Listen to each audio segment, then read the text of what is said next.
আজকে আমরা অনেক প্রতিবন্ধী যুবক এসছে। আজকে 23 জেলা থেকে কিন্তু আজকে পথে নেমেছি আমরা। আজকে বিকাশ ভবনে গাড়িতে কুল পাইনি, কটা থানা নিয়ে এসে কটা থানা আমরা আছি হচ্ছে বিধাননগর। আমরা বিধাননগর দক্ষিণে আছি। কেউ ইকো পার্ক থানায় গেছে, কেউ বিধাননগর উত্তর থানায় গেছে, কেউ সেক্টর 5 থানায় গেছে। মোট কথা যে কোনো থানায় কিন্তু জায়গা দিতে পারেনি, একটা থানা জায়গা দিতে পারেনি, 5টা থানায় আমাদেরকে নিয়ে গেছে। আমি থানা থেকে বলছি, বিদেশগাজী থানা থেকে বার্তা দিচ্ছে যে আমাদের এবার যদি দাবি এই আজকালের মধ্যে না মানা হয়, মুখ্যমন্ত্রী যেখানে যাবে, যে জেলায় যাবে, প্রত্যেকটা জেলায় আমরা সংঘবদ্ধ। মুখ্যমন্ত্রী যে জেলায় যাবে সে জেলায় আমরা যেতে যাবো। আমাদের দাবি, পুলিশ বলছে আমি ল অ্যান্ড অর্ডার মেনটেন করছি, আপনারা এই 1000 জন পথে নেমেছেন, পথ অবরুদ্ধ হচ্ছে, আপনাদেরকে অ্যারেস্ট করলাম, ঠিক মানলাম। এবার মুখ্যমন্ত্রী যেখানে যাবে সেই জেলায় গিয়ে আমরা যাব, আমাদের দাবি। কারণ মানে মুখ্যমন্ত্রী বার্তা দিলে একমাত্র কাজ হবে, না হলে হবে না। আমরা যেটুকু বুঝলাম, আমরা পর্ষদেও গেছি, বিকাশ ভবনেও গেছি, নবান্নেও গেছি, একমাত্র মুখ্যমন্ত্রী বার্তা দিলেই শিক্ষামন্ত্রী নোটিশ দেবে। মুখ্যমন্ত্রী আমি শুনলাম মাননীয় মমতা ব্যানার্জি মহাশয় বললেন 1 লক্ষ প্রাথমিক শিক্ষক পদ আছে।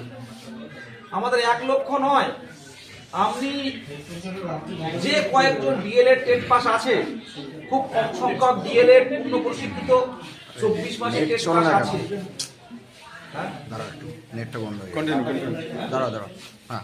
খুব কম সংখ্যক টেট পাস আছে, খুব কম সংখ্যক। এদেরকে নিয়োগ দিন। বিহারে যদি 65,000 1.5 লাখ নিয়োগ দিতে পারে, বাংলা কেন পারবে না? আর আপনি স্টেজে উঠে মঞ্চে উঠে বলছেন যে আইনি জটিলতার কারণে উকিলরা কেস করে দিচ্ছে বলে হচ্ছে না। আপনাকে আমি বার্তা দিতে চাই যে কোনো আইনি জটিলতা 2022-এর প্রাথমিক টেটে নেই, কোনো আইনি জটিলতা নেই। আজকের ডেটে কোনো আইনি জটিলতা নেই। দরকার হয় আপনার বাড়িতে, আমি তো গেছিলাম কালীঘাটে, আমি তো বারবার গেছি, 3 বার গেছি আপনার বাড়িতে।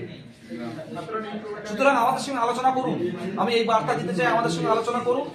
আমরা যারা 2022 প্রাথমিক টেট উত্তীর্ণ আছি, আপনাদের কাছে অলরেডি বার্তা পৌঁছে দিয়েছি। সামনে ভোট, এটুকু বলতে পারে বারবারই কিন্তু আমি বার্তা দিতে চাই, এই 22 টেট কিন্তু একটা আবেগ, একটা আগুন নিয়ে খেলছেন। 22 টেট একটা আবেগ। এই তরুণের দল যখন খেপে যাবে, এরা কিন্তু ভোটে প্রভাব পড়বে। আমি তাই বলবো, আমি কোনো রাজনীতিতে যাচ্ছি না, আমি একটাই কথা বলছি, বিহারে যেমন নিয়োগটা দিয়েছে, বিহারের যে নিয়োগ, প্রাথমিক নিয়োগের একটা ইতিহাস, সেই ইতিহাসটা করুন।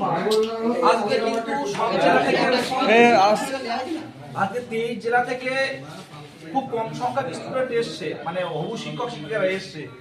সেই জায়গায় দাঁড়িয়ে 5টা থানা লেগেছে আমাদেরকে নিয়ে যেতে। তাহলে ভাবতে পারছেন, 23 জেলা পথে নামে আমরা, প্রত্যেকটা টেট পাস যদি পথে নামে, কলকাতা কিন্তু অবরুদ্ধ হয়ে যাবে। কটা পুলিশ নিয়োগ করবেন? পুলিশে কাজ দেবে না। কারণ জনগণ যেটা চায়, 22 টেট যেটা চায়, এর আগেও আপনারা দেখেছেন 22 টেটের কর্মসূচি, পুলিশ ধরবে।